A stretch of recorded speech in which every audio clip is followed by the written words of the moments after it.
Hello, everybody. This is Drew Brown. I'm with Godchill Professional Recruiting out of Greenville, South Carolina. And today we're going to talk a little bit more about how to get that great next new job. Okay, so we talked about resume building. We talked about dress for success. We talked about prepping for the interview, getting ready for the interview. Today we're going to talk about the actual interview process. And with me, I have John Riddle and Catherine Culler. And they are part of our professional recruiting staff here at Godchill. And we're going to go through a couple of questions like a panel discussion. So starting with you, Catherine, I think it's important to get off to a really good start. Sure. During the interview. Tell me what to expect to get off to a good start in the beginning of the process of an interview. In the beginning of the interview, I think it's very important to research the company prior to the interview and be prepared to respond to questions about what the job entails and to respond to questions about what the company involves as well. Oftentimes, people will also inquire about, hey, what are you like? Well, tell me a little bit about yourself. Tell me a little bit about your job history. So make sure, it's very important that candidates make sure that they are prepared prior to that first interview question. Okay, that's great. Hey, John, number one question that maybe you ask here at Godchill, what is something that you ask practically every time just interviewing candidates here at Godchill? Yeah, Drew, consistently at some point during the interview, I'm going to ask the question, where do you see yourself 5 to 10 years down the road? I want to know if that aligns with the position that they're interviewing for currently. If it doesn't, then we probably need to change direction in the interview. Okay. Going back to Catherine, I know that there a lot of times there's some tough questions, or how can a candidate prepare themselves for like a tough question that they might get asked during an interview? Sure. Sometimes candidates have been in tough situations before. Perhaps a candidate has experienced a termination or a layoff. I think it's very important to turn a negative into a positive. For instance, if someone has been terminated for a specific reason, turn that negative into a positive. What did that candidate learn from that experience?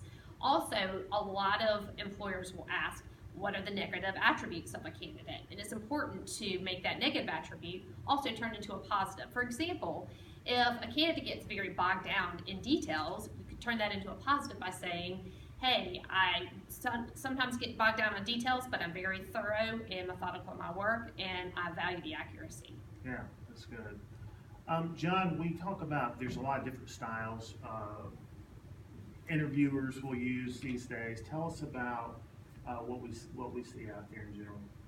Yeah, I think behavioral interview questioning is something that we do internally here as recruiters. And if there's a style that our clients consistently use, that's probably it. An example of that, and Catherine alluded to that, is if you've had some sort of failure in your career, how did you respond to that failure? And they want authenticity when you answer those questions. They really are asking that to get to know you. They don't want a canned answer. So we've all had challenges in our careers. How did you experience that, and how did you respond, and what are you doing differently moving forward? Okay, and then when an interviewer is asking, tell me a little bit about yourself, they don't really want to know a lot about your personal life, right? They want to know, tell me what they really are asking for. They want to get to know you as much as you can in an interview. They want to know how you're going to mesh with the team that they already have around them, what motivates you if you're interviewing for a supervisory role, how you manage, how the team's going to respond to your leadership style. So they really want to get to know you as much as they can and figure out, do your characteristics fit well with what they already have on their team. Okay, good. Catherine, when we talk about wrapping up the end of the interview, tell me what you can expect at near the end, kind of wrapping up. Sure. I think it's very important for candidates to express the interest in the job if they are in fact interested in the position, and try to close that interviewer on what the next step is. Ask for the job if it's relevant to do so. I think it's also important to always ask the interviewer for a card or a business card to follow up with a thank you note, or an email thank you note, or even a handwritten thank you note is very well received. Okay, great. John, anything to add to that? And maybe how should you follow up after the end of the interview? It's a good question. I can't emphasize enough, and to completely reiterate what Catherine said about asking for the job. We've had clients that have told us, we loved the candidate, we just weren't sure that they loved us, and so you need to express that. You want to get the offer. Even if you don't want the job, you want to have the opportunity to turn the job down, so you want to get the offer.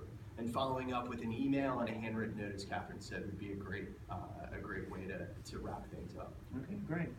Thank you for joining us here at Godchill Professional Recruiting. You can go to our website at sccareersearch.com, and thank you for joining us.